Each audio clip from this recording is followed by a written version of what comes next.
Mack Truck, aka your worst nightmare. Mack Truck, aka your worst nightmare. Mack Truck, aka your worst nightmare.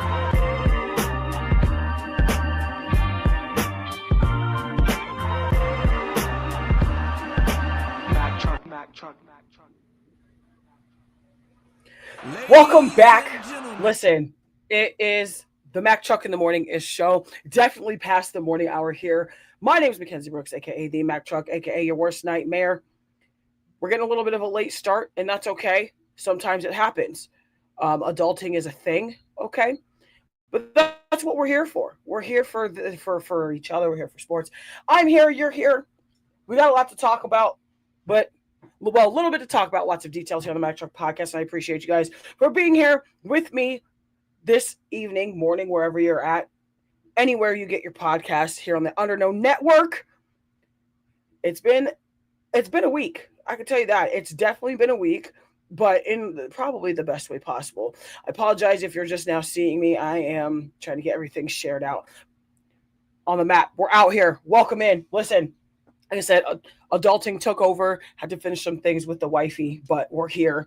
Like I said, talking NBA in terms of a retirement as well as the sale of the Los Angeles Lakers just a year after they were sold previously. I'm also going to be talking about Russell Westbrook and his service to the game of basketball in the NBA with his retirement. Also going to talk over some more NFL news and notes. Good morning, Alfonso. Good morning, everybody. I see you guys. Thank you for joining me. I do apologize for the late start. Like I said, adulting gets you sometimes, but we're here. Like I said, talking NBA news and notes out of Lakers camp and Russell Westbrook land.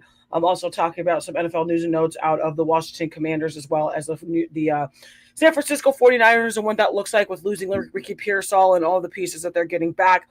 Also, talk about college football. It's the college football countdown here on the Mack Truck in the Morning-ish show, Mack Truck Pod. Again, the show is presented to you by you, the folks, the viewers, and our executive producer for the Underknown Network. Make sure you're following, liking, sharing, subscribing, all things on the Underknown Network, because that's the only place you're going to get all things Underknown, all things sports, all things Underknown music artists as well. Okay. It's not unknown. It's just Underknown. You'll learn eventually. You'll get on board. And if you're not, you should be. Like I said, huge news coming out of On the Map. I would assume sometime within the next couple days or so. Also presented to you by just normal Dr. Pepper today. No dirty Dr. Pepper, just normal. And to be honest, kind of sucks. After having dirty Dr. Peppers for my entirety, it's, I'm kind of offended. It's okay. That's what we're here for, though. I appreciate you guys for joining me here. Like I said, we're still going to try to get it shared out. If you're in here with us, please tap the screen, all of the things, share it out. Let's get some people and folks in here as well. Oh, when I tell you that I feel like it's probably been one of the longest weeks. I feel like it's on my fast, but I also feel like it's kind of dragged at the same time. Either way. Got some details. Also got some cool things that I kind of dove into. I know everybody in our network has a lot of individual things and side things going along with the work that we're doing inside the network itself. Also, this hat looks great on me. Just saying. It's been a while since I wore a hat. Love it. Network shout out in the chat. Drop the W's in the chat. We're here. We're live, lodged, and in charge. You love it. I love it. What up, Yenza? Welcome in. Tap the screen. Go ahead and share it out. Like I said, we're talking sports here. But like I said, we got On the Map's got some news coming within the next couple days, I would assume. I also have a little bit of an announcement that I'm probably going to do tomorrow as soon as I get a little bit more details on. Because it's just kind of something that I kind of stumbled upon. So nothing's like super solidified, but it is kind of a cool opportunity if it happens. So I'm going to let you guys know about that. Like I said, I appreciate everybody being in here. So let's get started. Got a lot to talk about in a little bit of time, so let's hop into it. Russell Westbrook announces his retirement from the NBA as of yesterday.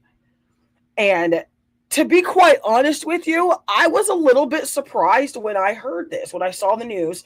I just was very it kind of threw me off because I was just like, like Russell Westbrook seems like somebody who you would think like wouldn't like you. I don't think Russell Westbrook was somebody that we expected to retire like just kind of out of the blue. But when you've been in the league as long as him and you've accomplished some of the things that he's accomplished, like especially like calling it a career after 18 seasons is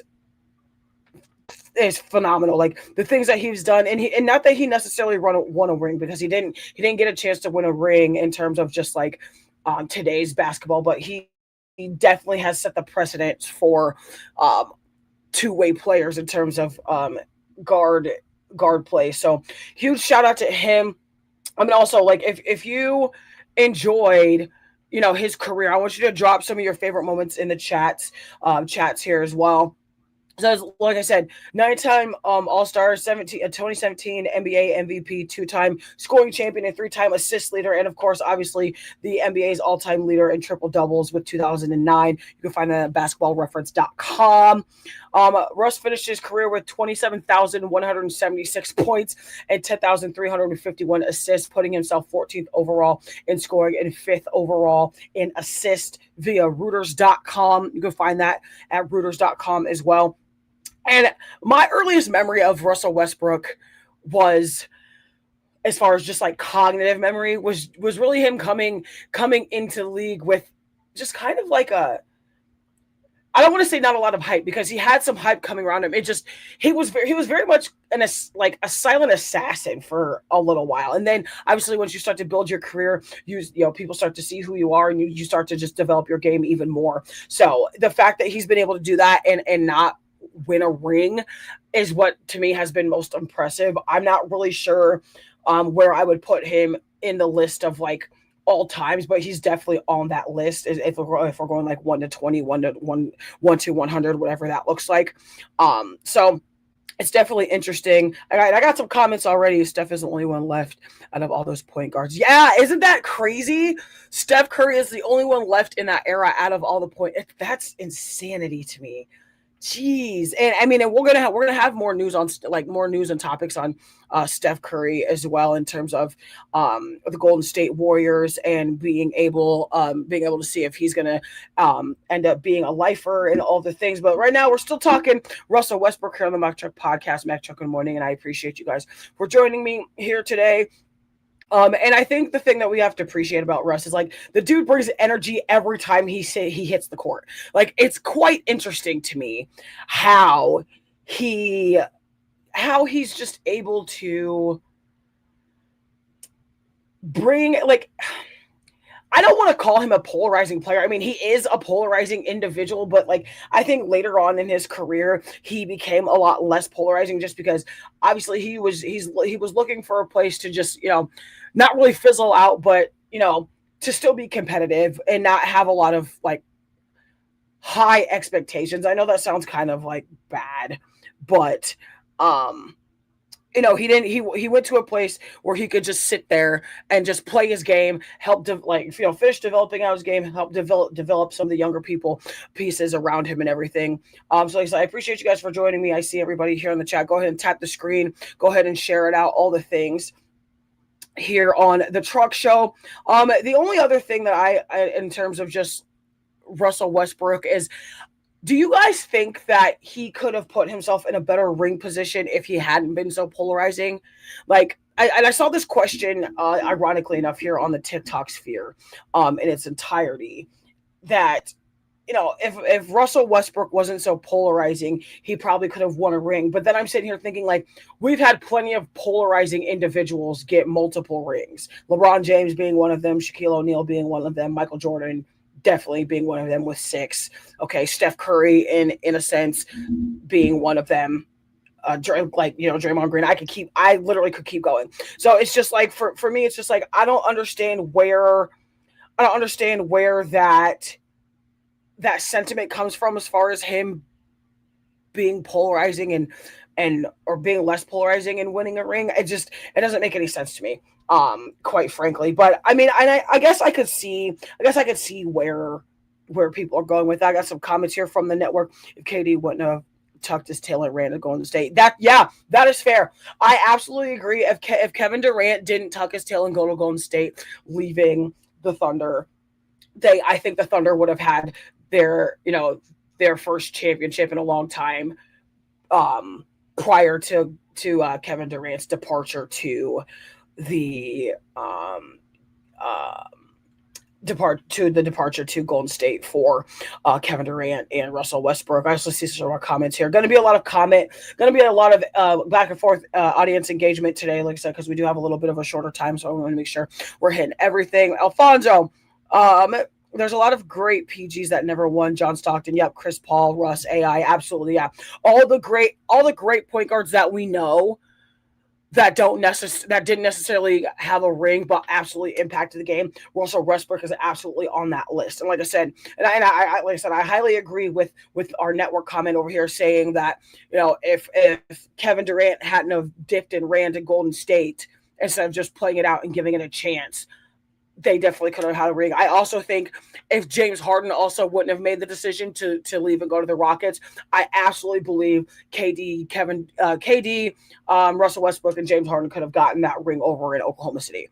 I also think if they would have just really kept the Seattle Supersonics franchise in itself, I feel like they also could have ended up winning a ring if the Supersonics were still a thing. That's just me. I'm an old head when it comes to basketball. I still think the Seattle Supersonics should be a thing. Frankly, thank you, Lisa, for joining us. I appreciate you hanging here on the Mack Truck Show, Mack Truck in the Morning-ish, talking NBA basketball, talking Russell Westbrook's retirement. Please go ahead and tap the screen. Let's get the likes up. Let's get into the next sphere of the conversation here.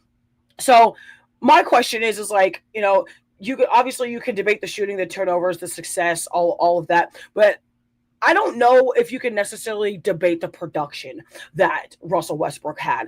I mean, really looking at his scope of work, I don't think there's a time outside of obviously having injuries, illnesses, things like that. I don't think there's necessarily a time that we can show that has been, that he hasn't shown production, like I said, outside of the obvious, illness, injuries, maybe a couple contract holdouts or hold-ins, excuse me, but the production from Russell Westbrook from the start of his career to now the end of it, and obviously just a year or two outside of Chris Paul retiring as well for very similar reasons, there's no way you can argue that fact. Like it's not possible. I don't see it being a thing. It's very to me just kind of, it brings full circle to like my childhood, because I'm sitting here like, man, like I watched AI, I watched Chris Paul, I watched Westbrook, I got like the very, very back end of John Stockton. So it's very eye-opening to sit here and be like, oh man, like that's wild, like that's crazy, like seeing all these point guards and post players, and like from those of us who are in like late 30s, mid 30s to early 40s ish, maybe even late 20s, depending on how late, like 29, like all the players that we watched growing up and that are just maybe even a couple years older than us that are retiring, it's mind-blowing to me. I can't seem to understand it. So, and the other thing is, obviously Russell Westbrook is one of those players where from years now we're going to look back and say, man, like we really got to see that dude like put it all together, like outside of getting ring, like he put it together, he put everything, he put all his energy in and put it all on the line every single game. And obviously having that triple-double record and being out Oscar Robertson helped too. Yep, Carmelo Anthony, absolutely. I don't like how CP3 went out last year either. I'm not a huge fan of the fact how CP3 went out, but obviously, being an athlete, or being fans of sports and being fans of athletes, we obviously don't get to choose when our favorite types of players and polarizing players are done. And it's just kind of, it's one of those things that is just very, it's one of those things that's just like, what, as an athlete, and speaking from personal experience, like, when to call it quits, but you're always going to have that itch to play unless something catastrophic happens and you're just like, oh, let's give it another one. Because we've also seen athletes retire and then come out of retirement. I don't know if that's necessarily going to be a thing for Russell Westbrook, but I personally think it's a possibility. I absolutely think it's a possibility. I don't necessarily think that it's going to be obviously like he just retired yesterday, so like the talks of him even considering a comeback is, obviously slim to none right now. It's barely a 24 year, 24 hour, it's barely been 24 hours since he's announced his retirement. So it's something that we're gonna see. Look to, like I said, there's always those times where you're just like, man, what if he like just unretired? Like, what if Shaq unretired? What if Chuck unretired? What if MJ decided like, no, what, I might be 60 something, but I'm gonna throw on a jersey type of thing. So it's just interesting to me to see, how this, like I said, Russell Westbrook, he's one of those players that's also gonna have a lot of the younger generation wanting to emulate their game off of, much like a Steph Curry. Like, obviously, you don't have, there's a very small percentage of human being that are 6'8" and can do the things that LeBron James has done in his storied career. There's a lot less people that are 7'2", 6'9" plus that have done that are going to be able to do the things like Shaquille O'Neal, that are going to be able to do things like Scottie Pippen, that are going to be able to do the things, like Hakeem Olajuwon. Like, so having players that emulate something that's like a humanoid that's more of a realistic look for younger kids, younger players, is I feel where Russell Westbrook is gonna end up being, and in the best way possible. Obviously, he has a family, he has a wife, all the things, and obviously he wants to be able to actually enjoy the fruits of his labor, and I'm for it. Like I said, so a huge salute to an 18-year career. Like I said, and now I want to hear from you guys. Like, among the greatest point guards in this generation, is Russell Westbrook a first ballot Hall of Famer? And where do you place him? And let's say maybe the top 5. We're just, obviously there's way more point guards, but just to kind of keep it on time's sake, is Russell Westbrook a first ballot Hall of Famer in the NBA as a point guard? And where do you rank him overall? Is really what I want to know and see from you guys. So tap the screen. Let's answer some questions. Let's get some more engagement going. Still sticking in the NBA here on Mac Truck in the Morning-ish, the Mac Truck podcast, and I appreciate you guys for joining me here. Got just about 45 minutes left in the show. Like I said, we did get a late start, and I do apologize for that. Adulting will get the best of you in its entirety. So that's what we're doing. We're talking NBA. And for those Laker fans out there, before I even hop into this topic, I want to know what your thoughts are off the top. When y'all saw the news break, so yesterday, if you guys haven't heard, the Los Angeles Lakers have been sold again, just a year after they were sold again prior, by Bob Iger, who was the former CEO of Disney, and Josh Kushner, who is also one of the former CEOs for Disney. For venture capitalists, they've also agreed to purchase the Los Angeles Lakers from Mark Walter, who became the team's controlling owner after buying the majority stake from the Buss family for a valuation of $10 billion last year. Also, you can find this information on Reuters.com as well, because like I said, we always try to cite our information and our sources here on the Mac Truck Show in its entirety. And again, I see comments all over the place from the network. There's some controversy surrounding the guy who bought it last year. Okay, so there's the real reason why this is a thing. Don't like the Lakers being owned by a Clippers fan. Yeah, I'm not a fan of that. And that's the interesting thing about this is Iger and Kushner both have LA ties, but it's not to the Lakers in terms of their fandom. And I don't know, and I don't want to necessarily call it greed. Like, obviously it's greed. Like, when you own it, you have you're financially in that position, you have a bunch of entities, all the things. But as a fan, I don't know if I could necessarily like hop on board with that. There's just something that's just, for me, it's just unpure. I don't know if I could do. I don't know. I said, I'm seeing some comments here on the other side. Somebody else said, yeah, I'm not sure if the Clippers I'm not sure if the Clippers alignment goes together with this. I listen again. This similar comments on both sides, similar comments over here. And I want to know why the Lakers organization, because it seems like ever since like obviously um with the passing of the original Lakers owner, and then handing it down to the kinfolk and the children of the Bus family. It seems like ever since the passing of the original owner for the Lakers, it seems like the hands of majority stake haven't been consistent, and it's interesting. I don't quite understand why either, but obviously, and it's kind of like we can kind of take it to like to the Colts organization in the NFL when it comes to like the Irsay family tree. After Jim Irsay passed away, he got passed down to the children, and Carly Ursay's now the main stakeholder and owner of the Colts. But it's been kind of solidified over there, like she's in it to win it. She still has the majority stake. Like it hasn't really fumbled hands much. But when you go to the Lakers side, this is now two straight seasons, like two straight off seasons, I should say, of just news coming out of the Los Angeles Lakers finances in its entirety. So it's weird to me.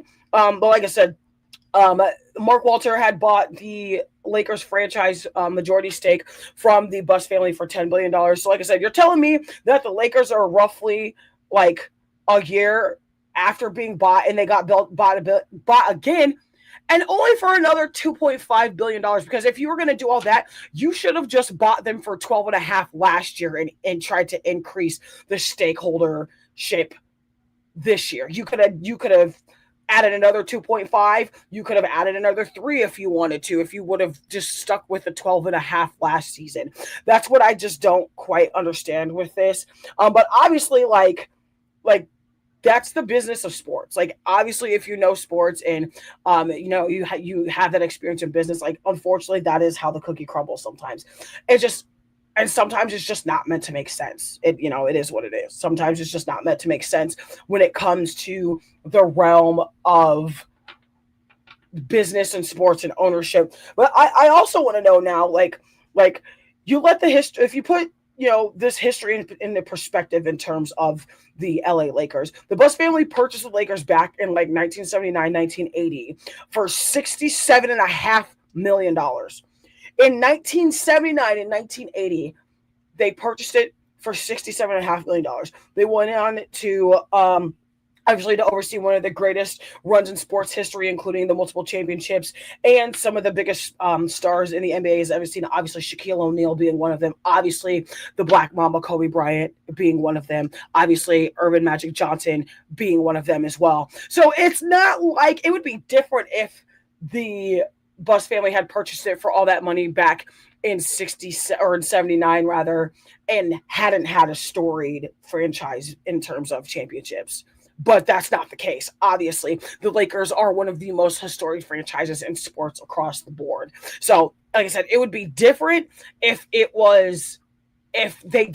were like the Clippers at some point, or if they were like the Knicks and they went on a 53-year drought. But they're not. They've had multiple championships. They've had multiple enshrinements of what their organization has looked like and what their organization has done. So for me, it's just like I get the move to sell, but I don't necessarily understand it in the same respect. So for me, it's just like, is there a line drawn? Should there be a line drawn? What does that look like? What do you guys think? I want to know what you guys think. In the meantime, talking about the purchase of the Los Angeles Lakers here on the Mac Truck in the Morning show. Mac Truck-ish, Mac Pod, all the things. I appreciate you guys for joining us here. Make sure you're following and subscribing to all things on the Under No Network. He had to sell. Wasn't really aware. That's fair. Yeah, I mean, and if you get into a position where you have to sell, like you don't really have a choice,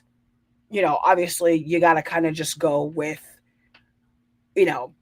that only option. I mean, you could try to find different options. Obviously, for Mark Walter, he didn't have that option to try to maneuver his way around it. Good morning, Daniel. Good morning, everybody, for joining us. Thank you again. I appreciate it. We're here talking NBA news and notes. Just got done discussing the career of Russell Westbrook, and now we're getting into the meat and bones of the the second year sale of the Los Angeles Lakers here on the Mac Truck in the Morning ish. Again, like I said, going back to it. So here's a question that's kind of really interest me and really sparked like just the creative thinking that I like to do when it comes to things like this.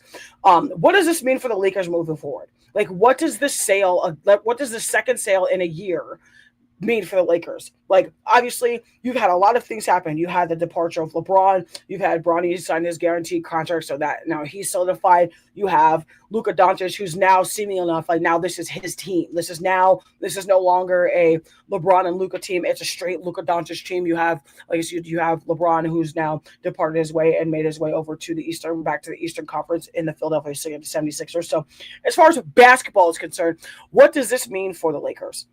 And like I said, I want to know your guys' comments. I want to know your guys' thoughts because, again, when you spend $12.5 billion on a franchise that you didn't just do that to own a logo. Like, obviously, you bought it with the expectation that comes with the Lakers franchise and being a sports head in its entirety. So, like, obviously, Bob Iger understands entertainment and global branding at an elite level. Josh Kushner brings a different investment to the side of the equation as well. So now the other question becomes like, what are they going to do with one of the biggest brands in sports in its entirety?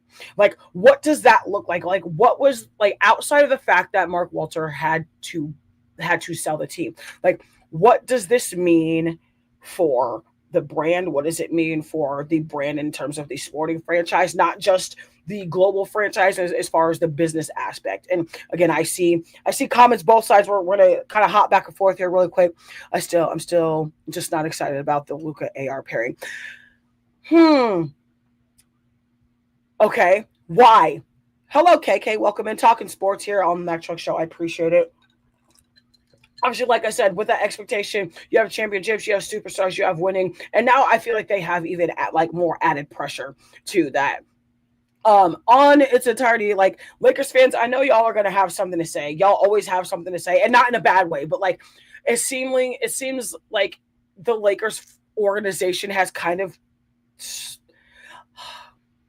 I feel like they have screwed y'all out of like front office consistency since the entire switch from the Buss family having that majority stakeholdership to Mark Walter, now from Mark Walter to Josh Kushner and Bob Iger. So it just feels like there hasn't been a lot of consistency for y'all's front office in its entirety, and it's honestly kind of upsetting to me personally as a sports fan, because you always hear a little bit of news, or sometimes a lot of news depending on your organization in terms of sports, but specifically NBA basketball that we're talking here is. You always seem to hear a little bit out of front office, GMs getting contracts, making moves, hiring coaches, that type of thing. More messages from the network here. Having Luka and a poor man's Luka on the same team just doesn't sound like a good idea. That's very valid. That's fair and super understandable. That's kind of how I felt when the Golden State Warriors acquired Brandon Podziemski. And I say that because he is not my favorite player, and I feel like he tries a little bit too hard to be like the old heads on the team. And I mean, and obviously it's always good to have those types of players to look up to when you are a little bit younger piece coming into such a storied position, which is where I also feel Luka Doncic has been, because obviously we all remember where Luka Doncic came from. Obviously he came from, the land of the Dallas Mavericks, and having a very similar pedigree, but just not being on that championship drive. And like, obviously you had a Kyrie, you had a Klay Thompson, you had a Harrison Barnes who won a championship with that Golden State Warriors team in its entirety. So like he was around championship pedigree, and now that he asked for the trade, got to the Lakers, all the things, like, what does that look like for him? So I definitely understand that sentiment. Obviously, just kind of going back to like the ownership side of things with the Lakers, does new ownership mean that we're about to see a completely different approach to building this team and its historical value back? And obviously, like, most importantly, like, can these new owners really motivate and help bring another like a legitimate championship back to the Los Angeles Lakers front? Like, that's what I want to know. I could see it. I think it's going to be a thing. I think it's going to take a hell of a lot, but it's not impossible. Like I said, because around here, $12.5 billion really doesn't buy patience. It doesn't buy empathy. It doesn't buy a lot of things when it comes to trying to rebuild a championship franchise. So it does buy you expectations, though, especially when you're on the forefront of the Los Angeles Lakers. So, like I said, you can find this information at Reuters.com as well as basketballresource.com as well. And I appreciate you guys for joining us here. Got about 25 minutes left in the show. Before we move on, obviously, got to give a huge shout out to the network. Make sure you're following all things on the Underknown Network. Like I said, if you're rocking with us, make sure you're following the network and supporting everything that we've got going on. There's a lot of great content, again, coming through from the Underknown Network in itself. Like I said, I'm always thankful and proud to be a part of such a thing, especially out here in these content streets. You know, we see so many similar types of content creators with sports and music and all the things, but the things that we've got going on here at the Underknown Network are honestly bar none. And I'm not going to spill news, but I can't wait until the other shows on the network spill the news that they have, and then I will spill my little news I have. Like I said, we've got so much going on over here, and we're so unique in its own way. So like I said, make sure you're liking, following, sharing, subscribing to all things on the Underknown Network, from obviously the Mac Truck Show, obviously Mac Truck in the Morning-ish, flying out with that dude Biggs, the Recognized Game podcast that comes back in 10 days, literally, because it's August 13th, 2026 here, Thursday for you, as well as FLG Gameflow with J-Mac on the map, as well as on the map music reviews for Alexis. Make sure you're liking, sharing, subscribing, all things on the Underknown Network. You can find the Underknown Network here on the TikTok sphere, as well as Spotify and Apple Podcasts for the time being. I'm sure we have more avenues outside of just your streaming YouTube, Facebook, and pages as well. But listen, back to the NFL grind here on the show. Deebo Samuel, obviously, back for the 49ers. And we kind of went over this in a little bit of length a couple weeks ago on one of our final solo shows over on the Riverside Network, which was our former network. But like I said, San Francisco has brought back big Deebo Samuel. And a lot of people are talking about how Deebo is replacing Ricky Pearsall. Really, Ricky Pearsall has been there for now 2 seasons. You can't quite replace a Deebo Samuel when Ricky Pearsall didn't have the numbers and accolades that Deebo Samuel has. Okay, so like I said, they also, 49ers got some bad news. Obviously, Ricky Pearsall being out for the season. Went to have that PCL repair surgery because it was just a nagging injury that he's had. He, again, is going to miss the entirety of the 2026 regular season. So if the 49ers somehow find, and I say somehow because it's the NFL is competitive across the board. So, and I don't mean to say that they're not capable, because obviously we have seen them go to back-to-back Super Bowls. They have lost, but they have been there. They've seen what it's like. So when I say if possible, because the market of NFL football is so competitive in its entirety. That's why I say that. Either way.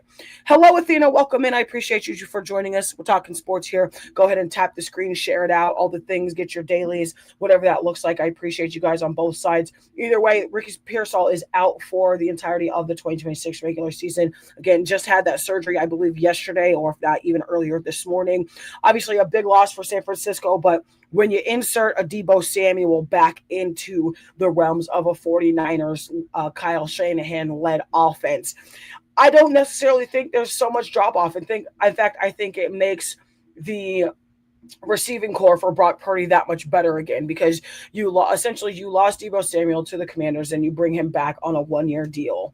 Okay, 1 year, $7 million deal. And honestly, like I said, it makes a lot of sense because you still have Kyle Juszczyk. You still have, obviously, CMC.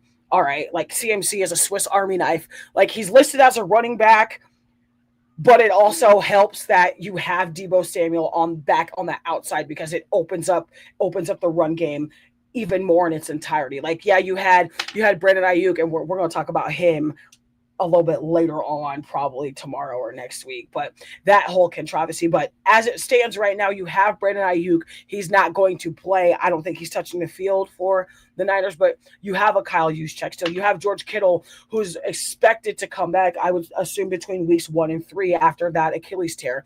You can also hand the ball off to Deebo Samuel, who also, in his own right, is a Swiss Army knife. He may not do a lot of the same things Christian McCaffrey does, but you can give him the ball in the backfield. You can give him a ball on, 3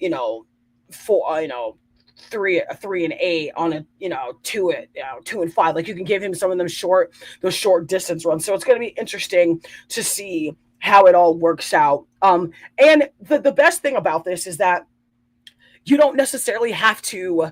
You'll have to, as an offense and offensive coordinator for Kyle Shanahan and the 49ers offense, like, you're going to have to give Deebo Samuel probably a little bit of time to reacclimate to the system, but he already knows the system. He already knows what to expect. He already, he knows the playbook. So when you know the playbook, even though you've been gone, it's like riding a bike. You come back into it. Okay, it might be a little rocky, but you still know the playbook. You still know what it looks like. You still know those routes. You still know the expectations. Like I said, we already know what Deebo can do with the ball in his hands itself. Again, you can line him at receiver. You can hand him the ball off. You can also set up special plays, especially now that they've pretty much got the offensive line shored up for the most part. They just signed Trent Williams back. They've got all the other pieces back together. And the key for the 49ers is staying healthy.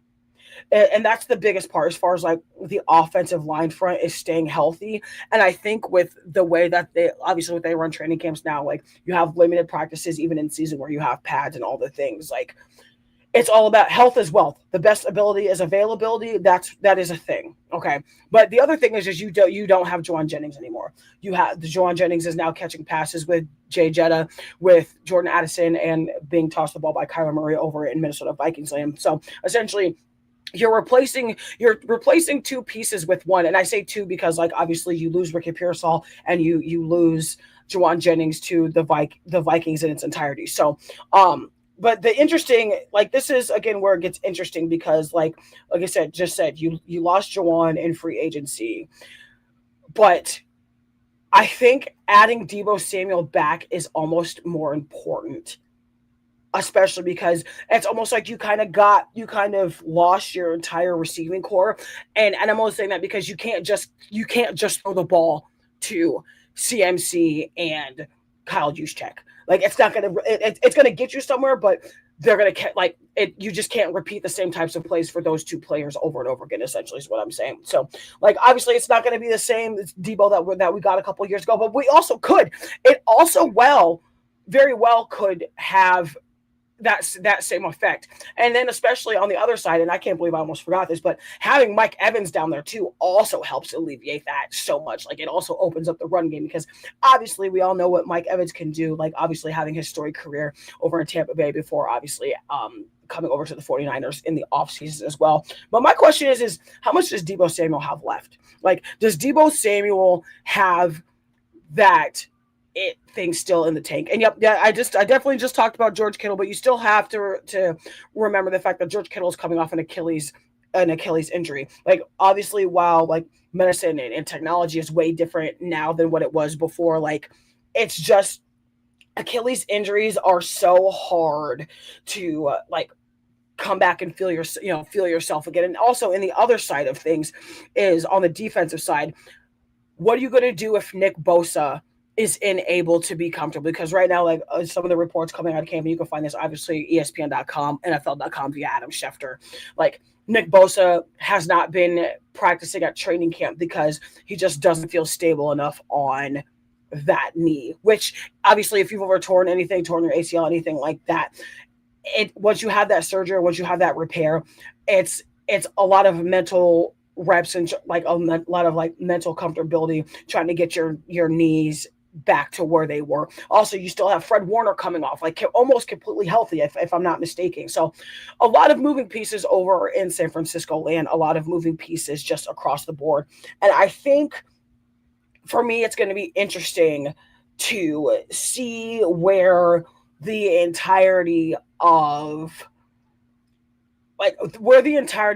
the San Francisco 49ers, like, playoff hopes are going to be. Like, obviously we can't tell with it just being training camp. We're just getting into preseason games starting tonight in its entirety. So it's going to be interesting to see how this goes about just overall. So I'm excited to see where it goes. And like I said, I appreciate you guys for coming in here with me. Go ahead and tap the screen. Go ahead and share it out.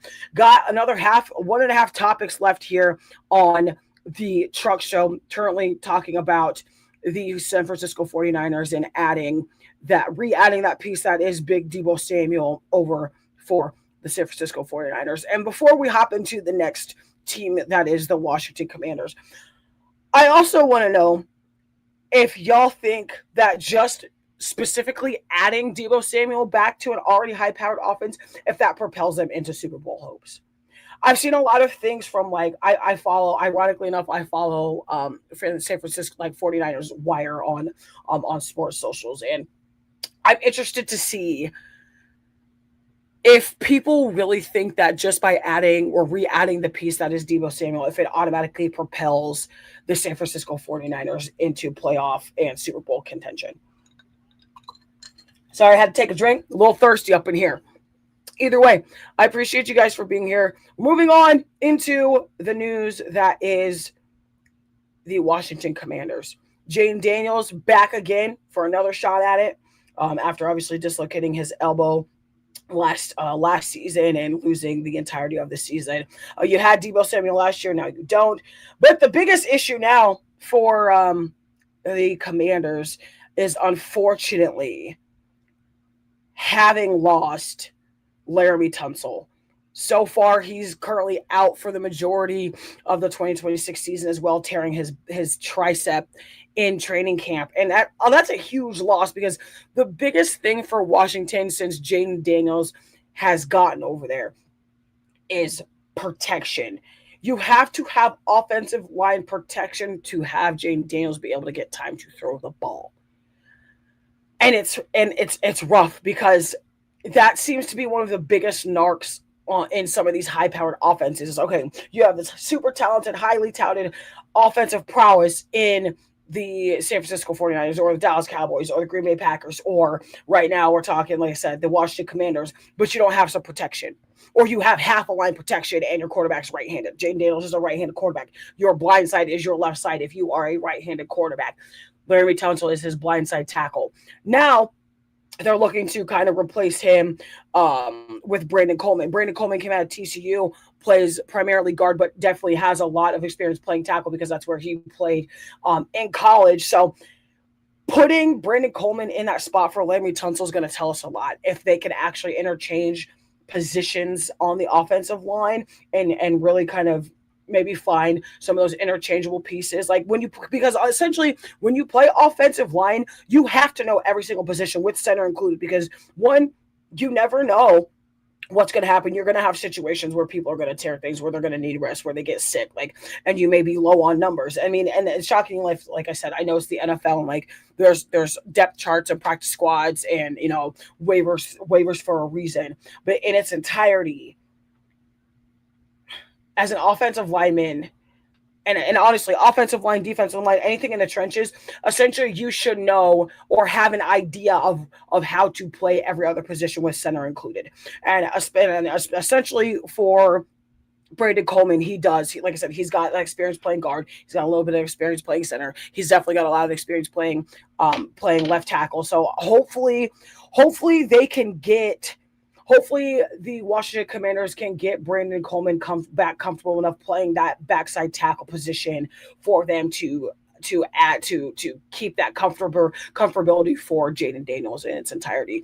And honestly, it's going to be interesting to me because I don't really know what is going to come about from the Commanders side of things, because we really didn't get to see a lot because Jaden Daniels got hurt last year. I mean, you still have Scary Terry, obviously. You lose Deebo Samuel. And obviously, the rumors of Brandon Ayuk going over to Washington, buying a house in Washington, all the things, like him and Brandon Ayuk and Jaden Daniels were teammates at Arizona State, all the things. But then you also remember the Commanders also just signed Stephon Diggs to a 1-year deal. So you still have pieces on the outside if you're Jaden Daniels. It's just really having that protection on the backside for you to have time to be able to throw it. Like I said, you have to have time to be able to throw the damn ball. So that's the story in its entirety right now, is being able to throw the ball, get the ball out, have time to throw the ball, see the defense, read the defense, all the things. But my other question is what if Washington just can't find the other pieces to really protect Jaden Daniels consistently, which is going to be a giant problem. While, yes, Jaden Daniels he can extend plays with his feet. He's very skinny though. He's very frail. He's very he's built kind of like RG3. RG3 is tall and lengthy, but he was a little bit bigger, just like muscle build wise. Jaden Daniel is he's what 6'3" and probably 165 if I had to guess. I can't imagine him being listed any more than 165, 170, somewhere in there.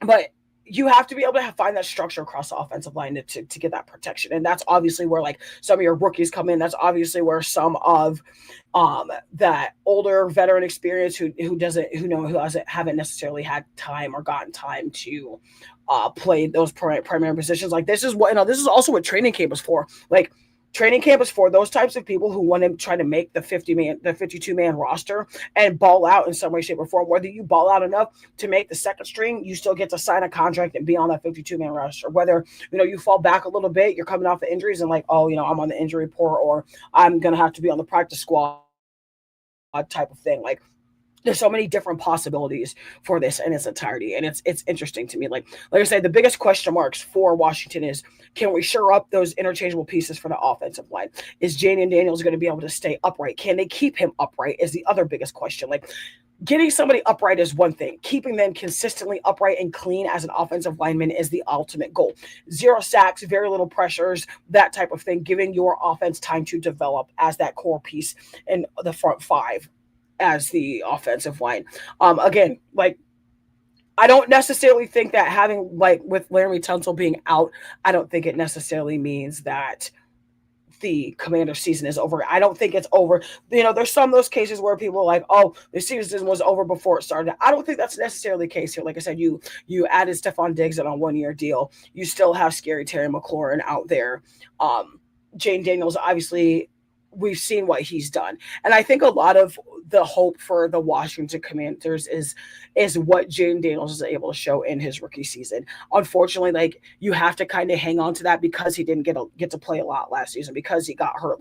Really, although it's a small piece of data and it's a small piece of information, it's not been a lot of there's not a lot of data there for NFL play with Jaden Daniels. So everything is still up in the air in terms of what that looks like. Obviously, Stephon Diggs had over 1,000 yards last season. Now, like I said, Washington signing him as the big name next to Terry McLaurin in the high-powered offense, because when Washington gets going, they can burn you. It's a fact.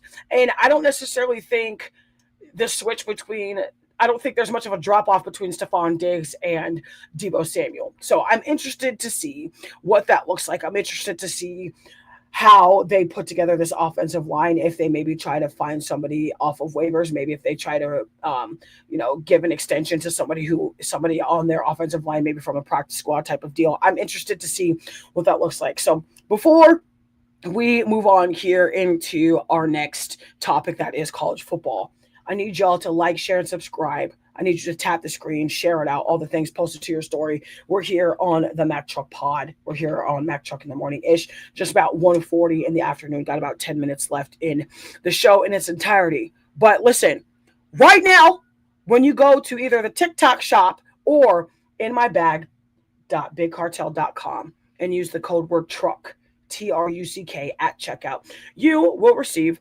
15% off your entire first order for all things Mack Truck apparel, as well as all things In My Bag apparel originals, like lines such as West Coast Legends, Bulls Dynasty, and Ring Me.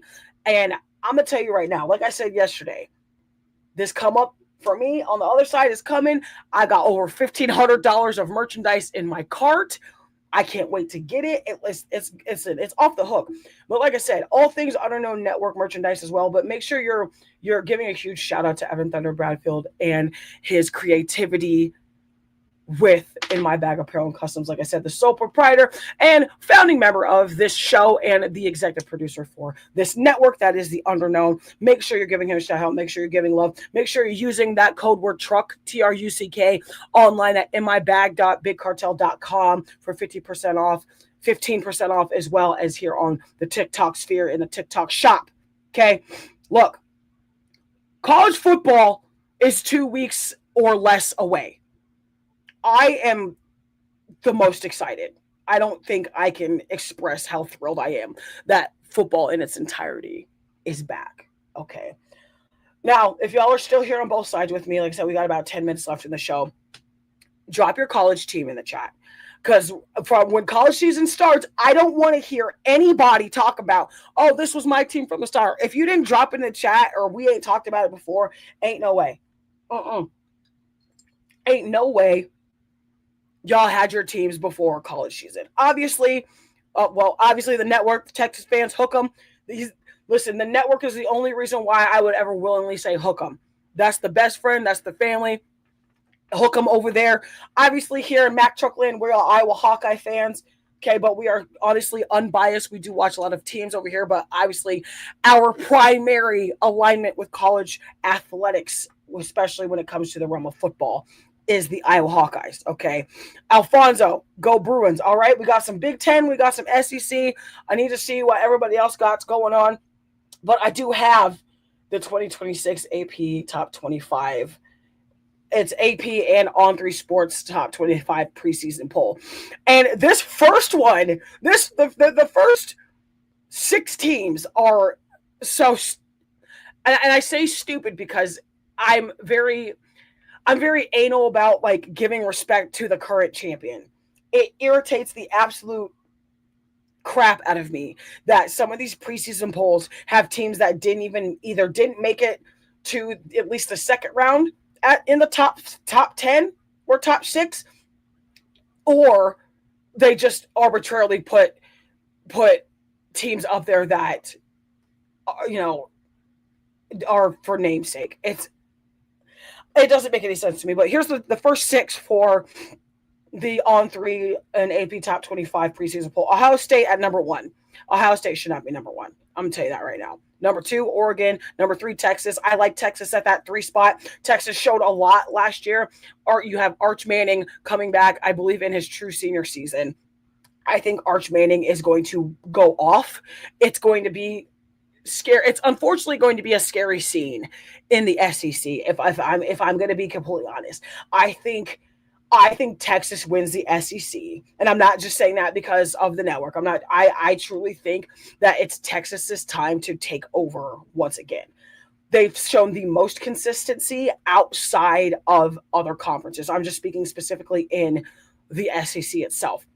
So Texas at 3, Georgia at 4. I'm not necessarily upset with Georgia at 4. Georgia at 4 also has a lot of that same consistency in the SEC. I just, for whatever reason, don't personally see them. I don't see them beating Texas. I don't see them necessarily beating or losing to Alabama. I don't see them losing to really anybody else in the SEC outside of Texas, and maybe Oklahoma with John Mateer coming back. But Texas at 3, Georgia at 4, Notre Dame at 5. I absolutely don't like that at all. Until they join a conference, they are never going to have the true respect that I think they deserve. But you need to join a conference in order to really earn some of these spots. Stop being greedy. Join a fucking conference, okay? All the other sports you play for Notre Dame are all in the ACC. Join the ACC, or really join the conference that you're geographically in line with, which would be the Big Ten. Join a conference, then we can talk about getting respect. Indiana, the current national college football champions, are number 6. That disgusts me. That drives me nuts. I did not see the playoff rule for Notre Dame. I kind of got an inclination, but I didn't see its meat and bones. So if somebody wants to put that in the chat, and I'll cover it really quick, I'd appreciate it. I have Texas going 11-1, only losing to Ohio State. See, I don't even have Texas losing to Ohio State. I have them dropping a game that they shouldn't, and I don't know which. It's going to be like a Mississippi State, or like a South Carolina, like one of those like tune-up games. I don't even have them losing to A&M. I think A&M is going to do some damage this year as well, but I think they're going to be on that bottom half of the tops of the SEC. Either way, so going back through, Ohio State 1, Oregon 2, Texas 3, Georgia 4, Notre Dame 5, Indiana 6, who should be number 1, Miami at 7. That irritates me. Miami should be anywhere between 2 and 5. They made it to the college football national championship. Obviously, they lost, but the top 2 teams at the end of the season, always in my estimation, should be in the top 5 spots. That's just how I've been. That's also how it used to be in just when it was the 4 team system. Okay.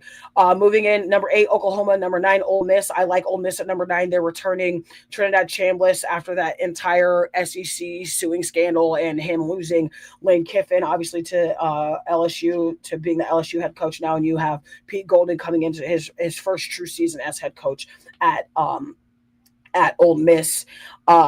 We also have Texas A&M at 10. I like them at 10. Texas Tech is an interesting one at 11, and I don't necessarily disagree with Texas Tech. They did a lot of things. They had Jacob Rodriguez last year. I'm pretty sure they won the Big 12 last year as well. They just didn't fare very well in the playoffs, and hopefully they could turn that around in some way, shape, or form as well. At number 12, LSU.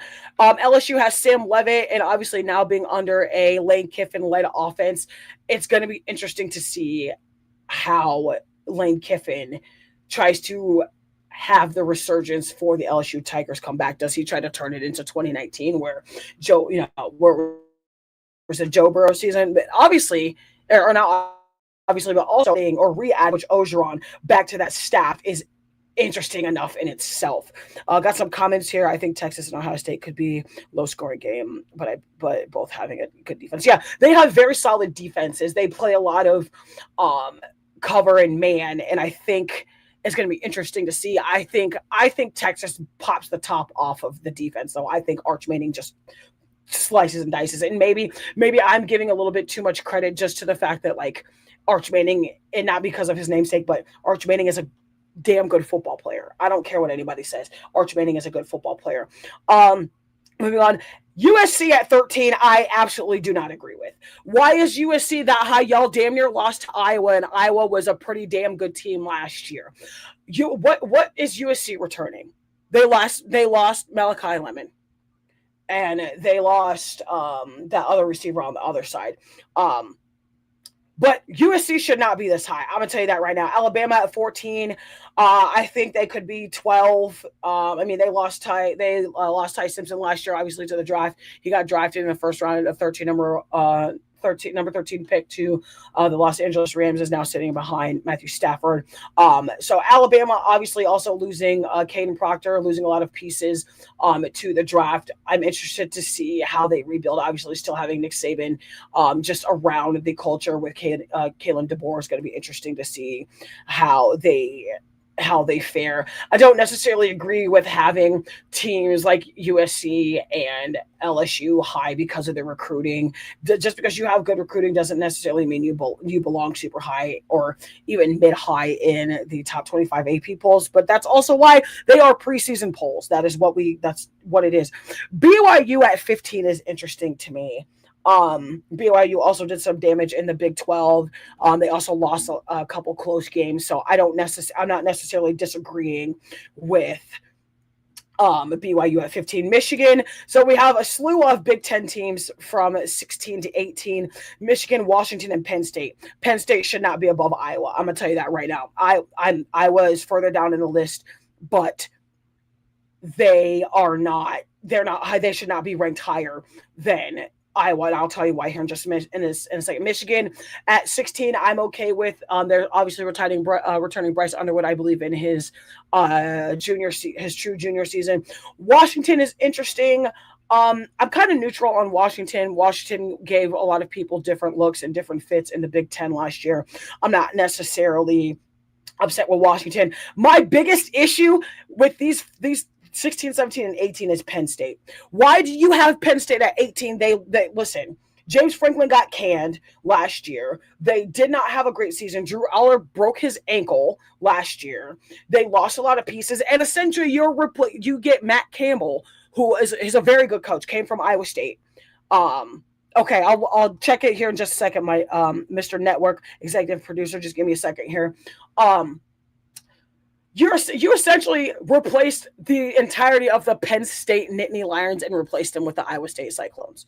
And I don't, because you get a Rocco Becht from Iowa State who played in a Big 12 system. You get a Matt Campbell, who again, very storied coach, very good coach, he is very hard nosed, and I think he will fit in perfectly with the Big Ten. There's absolutely zero reason why he should be ranked at 18 higher than Iowa of all people. And I'm not just because it's Iowa bias, because Iowa has been in the Big Ten longer than the Matt Campbell Penn State team right now. Matt Campbell doesn't have any pedigree with Penn State right now. Just because you are the head coach of Penn State, you don't have a pedigree right now. That irritates the absolute crap out of me. SMU at 19, don't really have any thoughts on that. One way or the other, kind of neutral. Tennessee at 20. Tennessee, I feel like, could be anywhere between between like 16, 15, 16, 19, somewhere in there. Utah, decent. Louisville, not really understanding why Louisville is on this list, frankly. Not really sure why Houston is on this list. I don't really have thoughts one way or the other. Iowa at 24 doesn't surprise me. Iowa, it doesn't matter. It doesn't, essentially, I feel like it doesn't matter what Iowa's record ends up being. They're always, lately, the past 4 or 5 seasons, the University of Iowa has been ranked in the lower 20s, but there's zero reason they should be ranked lower than Penn State. They beat Penn State at home in a very tight game. They also the amount of losses they had equated to under 15 points total last year. Why they're not higher on this list is frustrating to me. Iowa has had a top 5 defense for what seems like over a decade now, and they always seem to get slighted because people still want to live in the old era of the Iowa offense, where you only had to have 7, where Iowa could only score 7 points. The past 2 seasons, that's not been the case. We had Mark Gronowski last year, the most winning college football quarterback in college football, came from the D2 system with 2 D2 national championships, ended his season at 59-11, which was the best college record as of last year for a quarterback. And running out the top 25 is Florida. Florida's good. I feel like Florida's going to be an interesting one. I don't really have, again, I'm kind of just neutral. Some of these teams I'm neutral just because I don't know enough about what they did last season to really warrant if I should be upset one way or the other or have feelings one way or the other. But when it strictly comes to the Iowa Hawkeyes and the fact that Penn State and even Washington are higher than Iowa is absolutely egregious to me. I don't understand. We have 2 different quarterback options with Hank Brown and Jeremy Heklinski. I don't know who's going to start. I still need to look and see who Kirk Ferentz and Tim Lester are looking at. We're also we did lose Kane Weegan. We lost a lot last year. Lost Jennings Dunker.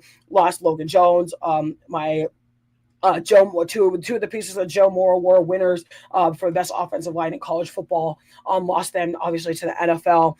Lost Xavier Wampa on the backside in terms of the defense. Lost a lot. Had Lucas Van Ness the year before, Jack Kimmel the year before, Stan Porter 2 years before that. So lost a lot of pieces, but even with losing pieces, we're still regaining pieces. We have AJ Epinessa's younger brother coming in for his true freshman or sophomore season. I'm excited. Phil Parker's going to have the defense rolling per normal, and it's going to be interesting. I can't wait to see what season looks for. So the executive producer sent me the playoff rule for the Notre Dame Fighting Irish, and it states Notre Dame is guaranteed an at-large bid to the 12-team playoff if the Fighting Irish finished ranked inside the top 12 for the final selection committee rankings.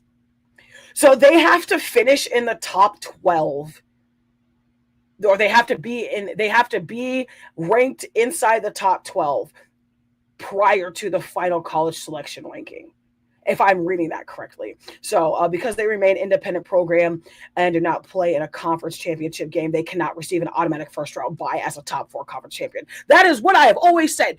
You cannot give them an automatic bye because they're not in a conference. They are not in the conference. You can't. How do you give somebody an automatic bye when you're not in a conference? That doesn't even go together. That's like making me the president of the United States when I haven't been a political anything in my life. That irritates me. I'm glad that they put this rule, but I honestly, as much as I love Marcus Freeman and what he's done for the Notre Dame Fighting Irish, I don't necessarily know if they end up being ranked in the top 12 by the time the final count for, or the final ranking comes out before the 12-team playoff brackets, because it's now a bracket feel. So it's also going to be a lot of 3-loss teams. It's going to be a lot of bubble teams. It's going to be a lot of teams like like Tennessee. It's going to be a lot of teams like Iowa. It's going to be a lot of teams like Vanderbilt from last year, things like that. Also, everybody in the chat say, hey, babe, in capital letters because she loves when you do it.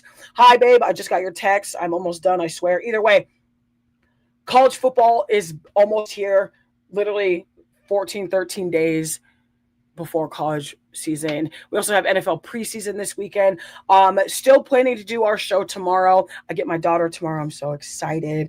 I'm going to see how this works with her here. It may just have a little bit of a my little broke best friend guest in the background, so don't be alarmed. But I'm excited to have her back in the house for the week, all the things. But we're still here talking sports. I appreciate you guys for joining, but that's all I got.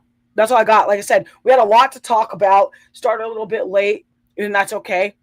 But we're going to be back here tentatively tomorrow again around the 12:30, 12:40 mark for your good hour or so of sports content here on the Mack Truck in the Morning-ish show. Mack Truck Podcast. Make sure you like, share, and subscribe to the Underknown Network as well as the Mack Truck Podcast, Mack Truck Show in its entirety. Thank you, everybody, for joining us. Like, share, and subscribe. All things Mack Truck, all things in my bag, all things Underknown.